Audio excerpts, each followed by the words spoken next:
Manginibingelele emakhaya ngilisele nomhlahlo wesimo sezulu mbuke lihle emaphakathi nangasentshonalanga nezwe namhlanje ebusuku kodwa maphakathi nezwe salibona ligoqubela kulezi ndawo ezingase Free State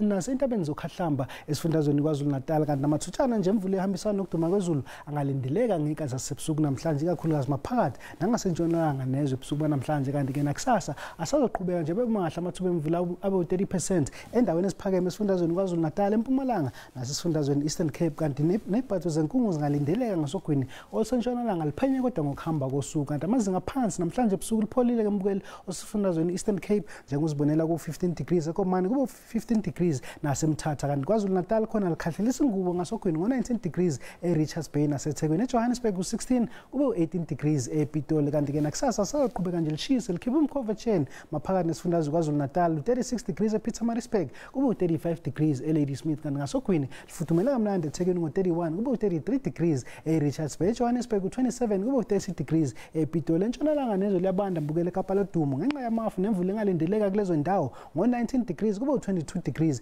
ePort Elizabeth kanti maphakathi nesifundazwe Eastern Cape liyashisa mbukele eKomani ngo32 degrees kube 33 degrees endaweni ezeGraafrenet ngizobamba lapho umhlahlo wezulu emakhaya ngifisela ubusuku obuhle.